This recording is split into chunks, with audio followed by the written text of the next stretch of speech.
ISR9 news కి స్వాగతం. పొత్తుల్లో 60-70 సీట్లు సాధిస్తాడు. ఈసారి తప్పకుండా ముఖ్యమంత్రి అవుతాడని సీఎం అని కేకలేస్తున్న జన సైనికులకు తిక్క దిగిందని, కాపు సోదరులకు పవన్ వెన్నుపోటు పొడిచాడని, జన సైనికులారా ప్యాకేజీ రాజకీయాలకు బలి కావద్దని రాష్ట్ర జల వనరుల శాఖ మంత్రులు అమ్మటి రాంబాబు హితవు పలికారు. శనివారం ఆయన కార్యాలయంలో ఏర్పాటు చేసిన పాత్రికేయుల సమావేశంలో ఆయన మాట్లాడుతూ తెదేపా జనసేన కూటమి గందరగోళంలో ఉందన్నారు. చివరికి పవన్ కళ్యాణ్ సీటు కూడా ప్రకటించుకోలేకపోయాడని ఎద్దేవా చేశారు.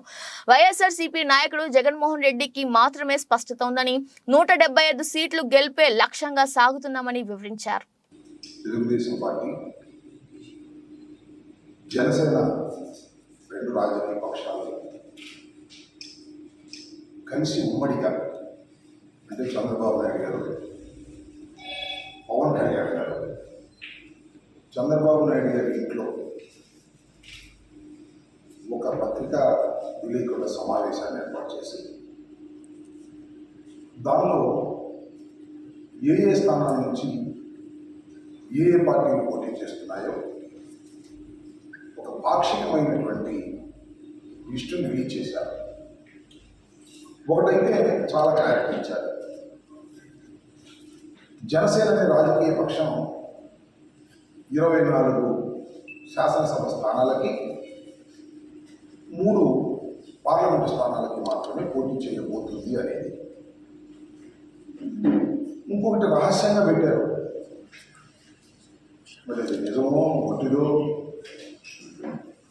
భారతీయ జనతా పార్టీ కూడా ఈ పొత్తులో ఉంది అని చెప్పారు. కానీ వెనక సింబల్స్ వేసింది గ్లాసు సైకిల్ వేశారు. లోగోలో పొత్తులో ఉందో లేదో వాళ్ళు చెప్పడం తప్ప భారతీయ జనతా పార్టీ వాళ్ళు మేము పొత్తులో ఉన్నామని ఇంతవరకు చెప్పాలి. మేము జనసేన కలిసి పోటీ చేస్తున్నామన్నారు తప్ప మేము తెలుగుదేశము జనసేన పోటీ చేస్తున్నామని చెప్పినటువంటి సందర్భమే లేదు. కానీ వీరిద్దరు మాత్రం భారతీయ జనతా పార్టీ మాతో పొత్తులో ఉంది, 6 సీట్లు కూడా ప్రకటిస్తామని చెప్పారు. సరే, ఉన్నా మాకేం అభ్యంతరం లేదు, లేకపోయినా మాకేం అభ్యంతరం లేదు. నేను టోటల్గా చెప్పదలుచుకుంది ఏంటంటే, చాలా కన్ఫ్యూజన్గా ఉన్నారు. ఎక్కడా స్పష్టత లేదు. పొత్తులో మాత్రం స్పష్టత ఉంది. ఇవాళే కాదు, నారా చంద్రబాబు నాయుడు గారిని స్కిల్ క్యాంప్లో 52 రోజులు జైల్లో పెట్టిన రోజునే పవన్ కళ్యాణ్ గారు ఎగేసుకుంటూ వెళ్ళి రాజమండ్రి సెంట్రల్ జైల్లో ఆయన పలకరించి బయటకు వచ్చి మేము పొత్తుతో వెళుతున్నామని చెప్పాడు. అక్కడ సీట్లు కూడా ఏమీ లేదు. పొత్తులు వెళుతున్నామని చెప్తే చాలామంది అమాయకులైనటువంటి జనసైనికులు, అమాయకులైనటువంటి కాపు సోదరులు ఏమనుకున్నారంటే, ఈ పొత్తులో ఈసారి మా పవన్ కళ్యాణ్ ముఖ్యమంత్రి అయిపోతాడు, గ్యారంటీగా ముఖ్యమంత్రి అయిపోతాడు అని అనుకున్నారు. ఎందుకంటే అంతకు ముందు కూడా చాలా సందర్భాల్లో జన సైనికులు, మా కాపు సోదరులు సీఎం అని పాపం చించుకొని వచ్చేవారు. ఈసారి ఎవరైనా సరే సీఎం అవుతాడు మా పవన్ కళ్యాణ్ అని. చంద్రబాబు నాయుడుతో కలిసిన తర్వాత గ్యారంటీగా సీఎం అయిపోతాడు అని ఒక భ్రమంలో పడ్డారు. ఎందుకంటే అక్కడక్కడ చంద్రబాబు నాయుడు చెబుతున్నాడు, చూశారుగా మీరు, నాకు సీఎం ఏమన్నా కొత్త, సీఎం నాకేం కొత్త కాదు, నాకేం అవసరం లేదు, ప్రజల కోసం అంటున్నాడు. ప్రజలంటే పవన్ కోసం అనుకున్నారు కొంతమంది అమ్మాయిలు. 60 సీట్లు అన్నారు, 70 సీట్లు అన్నారు. 3వ భాగంతో పోటీ చేస్తామని ఈ పవన్ కళ్యాణ్ గారే చాలా అట్టహాసంగా ప్రకటన చేశాడు. అందరూ చాలా ఉత్కంఠతో ఎదురు చూశారు, ముఖ్యంగా జన సైనికులు. మా పవన్ కళ్యాణ్ 60, 70 తీసుకుంటాడు. 2 సార్లు చంద్రబాబు నాయుడు గారు ఇంటికి వెళ్ళాడు, ఇంటికి వెళ్ళి చర్చించాడు. ఒక్కడే సింగిల్గా కూడా కాంగ్రెస్ వెళ్ళి చర్చించాడు. గ్యారెంటీగా 70 పట్టుకొస్తాడు అన్నారు. ఎన్ని పట్టుకొచ్చాడు? 24 అసెంబ్లీ సీట్లు, 3 పార్లమెంటు సీట్లు. ఇదాకా నాకు చాలా చిత్రం ఇస్తుంది పవన్ కళ్యాణ్ గారు. ఆయన ఏ రాజకీయ నాయకుడో నాకు తెలియదు, ఏమి లెక్కలో నాకు తెలియదు. ఆయన 24 అసెంబ్లీ సీట్లు, 3 పార్లమెంట్ సీట్లు అంటే ఒప్పుకోట్లా. మీకు తెలియదు, మొత్తం 40 పోటీ చేస్తున్నాం మనం. నమ్మండి జన సైనికులారా, అమ్మాయి అనుకుంటాడు జన సైనికులు. ఎట్లాగంటే 3 ఏళ్ళు ఉంటారు కదా, 3 పార్లమెంటులో 3 ఏళ్ళు 21 ఉంటాయి. ఈయనేమో 24, 21, 24 కలిపి 45. కానీ అక్కడక్కడ కొన్ని జనసేన పోటీ చేయాలి 40 వేసి ఉన్నాయి. 40 సీట్లకు పోటీ చేస్తున్నాం జన సైనికులారా మీరు నమ్మండి అన్నాడు. నాకు ఒకటి గుర్తొచ్చిందబ్బా, అయితే సినిమాలో ఒక డైలాగ్ ఉంటుంది, నాకు కాస్త తెక్క ఉంది దానికి ఒక లెక్క ఉంది అని. ఇది తెక్క లెక్క. ఏమయ్యా పవన్ కళ్యాణ్ గారు, నువ్వు 3 పార్లమెంటు సీట్లు 24 అసెంబ్లీ సీట్లు పోటీ చేస్తూ కాస్త నీకు తెక్క ఉండొచ్చు, ఆ తెక్కతో నీకు ఒక తప్పుడు లెక్క ఉండొచ్చు, కానీ జన సైనికులకు తెక్కలేదు, నీ అభిమానులకు తెక్కలేదు. నీ అభిమానులు ఒకటే తెక్క, నువ్వు ముఖ్యమంత్రి కావాలి, నువ్వు ముఖ్యమంత్రి కావాలి తెక్క. ఆ తెక్క దించవాలి బాబు, ఇక అనుమానం లేకుండా ఆ తెక్క మొత్తం దిగింది. 40 సీట్లకు పోటీ చేస్తారు. నమ్మండి ఆయన జన సైనికులారా, కాపు సోదరులారా నమ్మండి. పవన్ కళ్యాణ్ గారికి చంద్రబాబు నాయుడు గారు 40 సీట్లు ఇచ్చారని మీరు నమ్మాలి. ఇది పరిస్థితి. నేను అడుగుతా ఉన్నా, సీఎం సీఎం సీఎం అని కేకలేసి గొంతు చించుకున్నటువంటి పెద్దలు ఉన్నారు పాపం, కాపు సోదరులు, జన సైనికులు. వాళ్ళకి మీటింగ్కి వెళ్ళి రేపు ఎక్కడంటే తాడేపల్లి కూడా జరుగుతుంది. ఎమ్మెల్యే నడవండి, ఎమ్మెల్యే నడవడానికి కూడా లేదు.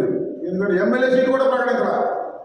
తెలియకుండా చంద్రబాబు నాయుడు గారు ఎక్కడ పోటీ చేసేది ప్రకటించాడు, వాళ్ళ అబ్బాయి ఎక్కడ పోటీ చేసేది ప్రకటించాడు, వాళ్ళ బావమరిది బాలకృష్ణ మన లోకేష్ మామ ఎక్కడ పోటీ చేస్తాడో ప్రకటించాడు. కానీ నీకు 24 సీట్లు ఇస్తే ఎక్కడ పోటీ చేస్తావో ప్రకటించుకునే దశలో నాకు అర్థం కాలేదు. అంటే రాష్ట్రమా, పోటీ చేయవా, పార్లమెంట్కి ఏమైనా పోటీ చేస్తావా, ఎందుకులే గొడవని మళ్ళీ సీఎం అంటారేమో నీ అభిమానులు అని చెప్పేసి చంద్రబాబు సీఎం అనిపించడం కోసం పార్లమెంట్కి పోటీ చేస్తారు. ఏమిటి కన్ఫ్యూజన్, టోటల్ కన్ఫ్యూజన్. ఇవాళ తెలుగుదేశం జనసేన టోటల్ కన్ఫ్యూజన్గా ఉంది. మీరు ఒక్కసారి ప్రెస్ మీట్ చూస్తే అర్థమైంది. ఆ ముఖాలు చూస్తే ఓడిపోయే ముఖాలు చాలా క్లియర్గా అర్థమైపోతాయి. పవన్ కళ్యాణ్ గారు మైక్ నుంచి ఏం మాట్లాడాడు, చంద్రబాబు నాయుడు గారు మైక్ నుంచి ఏం మాట్లాడాడో చూస్తే ఓడిపోయే ముఖాలు చాలా స్పష్టంగా కనిపిస్తూ ఉన్నాయనే విషయాన్ని దయచేసి అర్థం చేసుకోమని ఈ సందర్భంగా నేను మనవి చేస్తున్నాను. సంకల్పం ఉందా నీకు? ఈ రాష్ట్రాన్ని ఏలాలనే సంకల్పం, ఈ పార్టీని దినదిన ప్రవర్తమానంగా పెంచాలనే సంకల్పం, జనసేనని వృద్ధిలోకి తీసుకురావాలనే సంకల్పం నీకుందా? ఒక్కటి గుర్తుపెట్టుకోమని మనం చేస్తున్నా. నిజమైన సంకల్పం ఉన్నవారు, నిజమైన చిత్తశుద్ధి ఉన్నవారు ఎలా ఉంటారో తెలుసుకో ఒకసారి. జగన్మోహన్ రెడ్డి లాగా ఉంటారని మనం చేస్తున్నా. జగన్మోహన్ రెడ్డి గారు ఏకాకిగా బయలుదేరాడు ఈ రాష్ట్రంలో. పార్టీని స్థాపించినప్పుడు ఏకాకే, ఎవ్వరూ రాలేదు, తల్లి తప్ప. ఆయన వెనుకడుగు వేయలేదు, ఎవరి చంకో ఎక్కాలని ప్రయత్నం చేయలేదు. బ్రహ్మాండంగా ముందుకు వెళ్ళి జయించుకుంటూ వెళ్ళాడు. మొదటిసారి ముఖ్యమంత్రి కాకపోయినా ఎవరితో పొత్తు పెట్టుకోనన్నాడు, ప్రజలతోనే పొత్తన్నాడు, ప్రజలతోనే ముందుకు వెళ్తానన్నాడు. చివరికి రాష్ట్రంలో 151 సీట్లు గెలుచుకొని రాష్ట్రానికి ముఖ్యమంత్రి అయ్యాడు. మళ్ళా ముఖ్యమంత్రి కాబోతున్నాడు. 175 సీట్లు టార్గెట్ గా వెళ్ళబోతున్నాం. నేర్చుకోవయ్యా, సిగ్గుంటే బుద్ధుంటే రాజకీయాలు తెలిసి ఉంటే నేర్చుకోమని మనం చేస్తున్నాం. ఎవరి పల్లకి పోయడానికి పార్టీలు పెట్టేటటువంటి దౌర్భాగ్యమైన పరిస్థితి. ఎంత దుర్మార్గం అంటే, పార్టీ పెట్టి సీఎం అవుతాననే భ్రమలు కల్పించి నీ క్యాస్ట్ వాళ్ళని, నీ అభిమానుల్ని వెన్నుపోటు పొడిచావు, మోసం చేశావు. చెప్పబోయా ఎందుకు గొడవ? పాపం నాకు బాగా గుర్తొస్తుంది. ఏంటి, మన చిరంజీవి గారు చాలా సౌమ్యం, పార్టీ పెట్టాడు, 18 సీట్లు గెలుచుకున్నాడు. 1 కాదు 2 కాదు, 18 సీట్లు గెలుచుకున్నాడు. గెలుచుకుని ఇంకా రాజకీయాలు రావలేము అని విలీనం చేశాడు. శుభ్రంగా సినిమాలు తీసుకుంటున్నాడు. నువ్వు కూడా పల్లకి మోసి పరువు పోగొట్టుకోవడం కంటే విలీనం చేసి సినిమాలు తీసుకో. చిరంజీవి గారి లాగా, మీ అన్నగారి లాగా తీసుకో, ఆదర్శంగా ఉంది తప్ప ఇలా ఎందుకు మోసం చేస్తావని అడుగుతా ఉన్నా. నిజంగా నేను మనవి చేస్తున్నా. చాలా సందర్భాల్లో నేను చెప్పా, అనేక ప్రెస్ మీట్లలో చెప్పా. చాలా మంది నన్ను అన్నారు, ఏమంటే పవన్ కళ్యాణ్ గారు మీ కోపం అని. కోపం కాదని మనం చేస్తున్నా. పవన్ కళ్యాణ్ అనే వ్యక్తి, కొణిదెల పవన్ కళ్యాణ్ అనే ఒక రాజకీయ నాయకుడు కాదు. అతను రాజకీయాలు చేయాలని రాలేదు, అతని రాష్ట్రంలో ప్రజలకు మేలు చేయాలని రాలేదు. అతను వచ్చింది కేవలం చంద్రబాబు నాయుడు గారిని బ్రతికించాలనేటువంటి ప్రయత్నం. చాలా కాలం నుంచి చంద్రబాబు నాయుడు గారి సామాజిక వర్గానికి, అదేవిధంగా పవన్ కళ్యాణ్ గారి సామాజిక వర్గానికి మధ్యన ఉన్నటువంటి గల్ఫ్ని, తగాదా సరి పెట్టాడయ్యా, నమ్మండి అయ్యా నా మాట. వంగవీటి మోహన్ రంగారావు గారిని హత్య చేసిన తర్వాత రెండిటికి మధ్యన అగాధం ఏర్పడితే ఆ అగాధానికి బ్రిడ్జి వేయడం కోసం పవన్ కళ్యాణ్ గారు పార్టీ పెట్టాడు. చంద్రబాబును మోయడం కోసం పార్టీని పెట్టాడు. చంద్రబాబును అధికారంలోకి తీసుకురావాలనే తాపత్రయంతో పార్టీ పెట్టాడనే విషయాన్ని నేను మనవి చేస్తున్నాను. వంగవీటి మోహన్ రంగారావు గారిని అతి దారుణంగా హత్య చేసిన తర్వాత ఆ సామాజిక వర్గం అంతా ఒక పక్కకు వెళ్ళిపోతే దాన్ని లాక్కొచ్చి చంద్రబాబుకి కట్టేయాలని, చంద్రబాబు దొడ్లో కట్టేయాలనేటువంటి ఆలోచన చేసి పార్టీ పెట్టినటువంటి వ్యక్తిని మనం చేస్తున్నాం. అదేవిధంగా ముద్రగడ పద్మనాభం గారు అఫ్కోర్స్ ఆయన ఏ పార్టీలో చేస్తాడు, కొన్ని జనసేనలో చేస్తాడన్నారు. కానీ వీటి మనం చేస్తున్నాం. ముద్రగడ పద్మనాభం గారిని కూడా ప్రతికుండంగానే వేధించినటువంటి వ్యక్తి నారా చంద్రబాబు నాయుడు గారు కాదని అడుగుతాం. అలాంటి నారా చంద్రబాబు నాయుడు గారికి ఊడిగం చేయడానికి పార్టీ పెట్టి వాళ్ళు ఊడిగం చేస్తున్నావు. అసలు నువ్వు మైక్ కొట్టుకుని మాట్లాడేటప్పుడు నీ ముఖంలో నెత్తురు చొక్కుందా? ద్రోహం చేస్తున్నానని నీ గుండె చెప్తుంది. అందువల్ల సరిగా మాట్లాడలేకపోయావు అనే విషయాన్ని కూడా ఈ సందర్భంగా నేను మనవి చేస్తున్నాను. కాబట్టి నేను ముఖ్యంగా ఈ రాష్ట్రంలో పొత్తు అనేది ఎప్పుడో నిర్ణయం చేశాడు. ప్యాకేజీ కోసం పొత్తు పెట్టుకున్నాడు, లేకపోతే మరొక లాభం కోసం పొత్తు పెట్టుకున్నాడు, ఎప్పుడో పొత్తు పెట్టేసుకున్నాడు. కానీ ఇవాళ సీట్లు పంపకం విషయంలో చూస్తే నిజంగా ఏడవాళ్ళు నవ్వాలి నాకు కాదు, జనసైనికులకు అర్థమవుతా ఉంది. ఇది ఒక అపవిత్రమైనటువంటి పొత్తని అనేక సందర్భాల్లో మేము చెబుతున్నాం. దీనిలో ప్రజల్ని మోసం చేసేటటువంటి కార్యక్రమాలు నారా చంద్రబాబు నాయుడు గారు, లోకేష్ గారు తోడు దొంగలై వ్యవహరిస్తున్నారు. ప్రజల్ని మోసం చేసే కార్యక్రమంలో ఉన్నారు. వాళ్ళకి రాజకీయంగా బ్రతుకు లేదని తెలిసి ఒకరినొకరు పట్టుకొని మళ్ళీ రా రా అని ఢిల్లీ తిరుగుతున్నారు. బీజేపీ వాళ్ళు వస్తారో రారో నాకు తెలియదు, వచ్చేస్తున్నారని చెబుతున్నారు. మరి వచ్చేవాళ్ళైతే వాళ్ళు లేకుండా ప్రశ్న ఎందుకు పెట్టారు నాకు అర్థం కాదు. వాళ్ళకు కూడా భాగం ఉందని చెబుతున్నారు, వాళ్ళు మాత్రం మాట్లాడటం లేదు. Total confusion. ప్రతిపక్షాలు, ప్రత్యర్థ రాజకీయ పక్షాలు పూర్తిగా కన్ఫ్యూజన్లో ఉన్నాయి. వైఎస్ఆర్ కాంగ్రెస్ పార్టీ, జగన్మోహన్ రెడ్డి స్ట్రైట్ గా కన్ఫ్యూజన్ లేకోకుండా సిద్ధమై రాజకీయాల్లో ముందుకు వెళుతున్నాం. 175 పోయినసారి కన్నా 151, పోయినసారి కన్నా ఎక్కువ 175 కొట్టి మళ్ళా ఈ రాష్ట్రంలో ముఖ్యమంత్రి కాబోతున్నాడు జగన్మోహన్ రెడ్డి గారు. జగన్మోహన్ రెడ్డి గారిని ఎదుర్కొనే దమ్ము లేక మీరిద్దరు కలిశారు. అదేమంటే ప్రజల శ్రేయస్సు కోసం కలిశారంట, రాష్ట్ర శ్రేయస్సు కోసం కలిశారంట. అదేమంటే విధ్వంసం జరుగుతుందట, దుర్మార్గమైన పాలన జరుగుతుందంట, ప్రజలందరూ వ్యతిరేకంగా ఉన్నారంట. మరి ప్రజలందరూ వ్యతిరేకంగా ఉంటే అది మీరెందుకు కలవడం? ప్రజలు ఓడిస్తారే. ప్రజలందరూ వ్యతిరేకంగా ఉంటాను, జగన్మోహన్ రెడ్డి గారు విధ్వంసం చేస్తుంటాను, జగన్మోహన్ రెడ్డి గారు అన్యాయమైన పరిపాలన చేస్తుంటాను, ప్రజలకు రక్షణ పరిపాలన చేస్తాను, ప్రజలే ఓడిస్తారు. మీ ఇద్దరు కలవాల్సిన అవసరం లేదు, బీజేపీ తెచ్చుకోవాల్సిన అవసరం లేదు, మీరందరూ కట్టకట్టు రావాల్సిన అవసరం లేదు.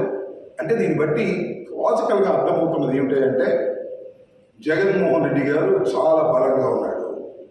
ఇంతమంది కలిసినా జగన్మోహన్ రెడ్డి గారిని ఏమీ చేయలేనటువంటి దశలో ఉన్నాడు అనేది మీరు చెప్పకనే చెబుతున్నారనే అంశాన్ని దయచేసి అర్థం చేసుకోండి.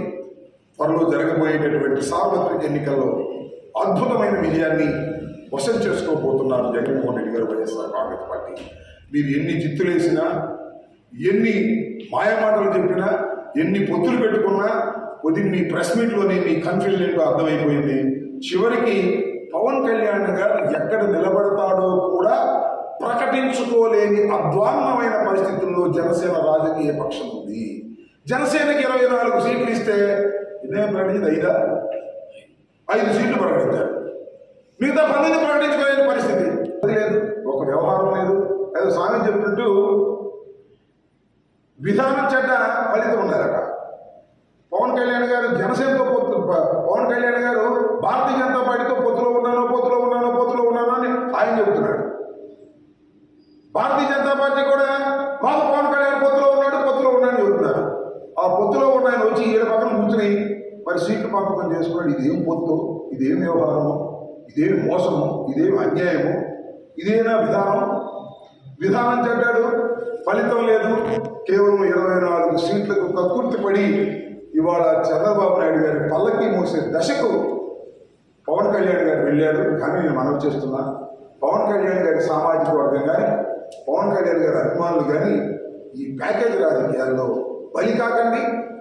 ఆయన పల్లకి మోయడానికి పవన్ కళ్యాణ్ గారు వెళ్ళినా మీరు వెళ్ళకండి. వెళ్ళారంటే ఇదే సంగతిలో ఈ రాష్ట్రాన్ని సర్వనాశనం చేస్తారనే విషయాన్ని మీరు గమనించాలని ఈ సందర్భంగా నేను మనవి చేస్తూ రాబోయే ఎన్నికల్లో జగన్మోహన్ రెడ్డి గారి నాయకత్వంలో ఉన్నటువంటి రాజకీయ పక్షం వైఎస్ఆర్ కాంగ్రెస్ పార్టీ ఎందరు కలిసి వచ్చినా, ఎన్ని కట్టగట్టుకొచ్చినా, ఎన్ని గుంపులుగా వచ్చినా వైఎస్ఆర్ కాంగ్రెస్ పార్టీ 175 సీట్లు టార్గెట్గా పెట్టుకొని వెళుతున్నాం.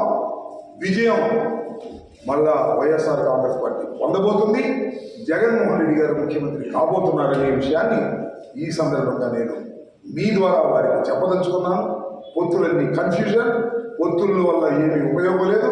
పొత్తుల వల్ల ఓటు ట్రాన్స్ఫర్ అంటున్నారు పాపం పవన్ కళ్యాణ్ గారు. ఓటు ట్రాన్స్ఫర్ కావాలి, ఓటు ట్రాన్స్ఫర్. నీకు 25 అయితే ఎందుకు చేయాలి ఓటు ట్రాన్స్ఫర్? బుద్ధి ఉండేవాడు చేస్తారు ఓటు ట్రాన్స్ఫర్ ఎందుకు చేయాలి? చంద్రబాబు నాయుడు గారు ముఖ్యమంత్రి కావడం కోసం నీ మాటని ఓటు ట్రాన్స్ఫర్ చేసిన అవసరం ఉంది. ఈ రాష్ట్రానికి పట్టినటువంటి శని చంద్రబాబు నాయుడు గారిని ప్రజలు వదిలించుకున్నారు. మళ్ళీ ఆ శని పట్టుకొచ్చి ఓటు ట్రాన్స్ఫర్ చేయండి, కాపులందరూ చంద్రబాబు నాయుడు గారికి వెయ్యండి అని చెప్పేటటువంటి దౌర్భాగ్యమైన పరిస్థితులకు వెళ్ళారు పవన్ కళ్యాణ్ గారు. కాస్త జ్ఞానం ఉన్నటువంటి ఏ కాపు కులస్తుడు కూడా పవన్ కళ్యాణ్ గారి మాట వినేటటువంటి పరిస్థితుల్లో లేరని వాస్తవాన్ని మీరు తెలుసుకోవాలంటే ఎన్నికలు అవ్వాలి, లేదా ఎన్నికల ట్రెండ్ ఏంటో తెలుసుకోండి. 100% వైఎస్ఆర్ కాంగ్రెస్ పార్టీ విజయడంగా మోగించబోతుందని ఈ సందర్భంగా మనవి చేస్తున్నాను. కేవలం 24 సీట్లు ఇచ్చి పవన్ కళ్యాణ్ గారి లెక్క 40 సీట్లు అని చెప్పి ఓటు ట్రాన్స్ఫర్ చేయించుకోవాలనే ప్రయత్నం చేస్తున్నారు. ఇది దుర్మార్గమైన ఆలోచన. ఆంధ్ర రాష్ట్ర ప్రజానీకం తెలియగలవారు, వారు కీలెరిగి వాత పెడతారు. ఇలాంటి పొత్తులన్నింటినీ కూడా తిరస్కరిస్తారని ఈ సందర్భంగా నేను చెప్పదలుచుకున్నాను.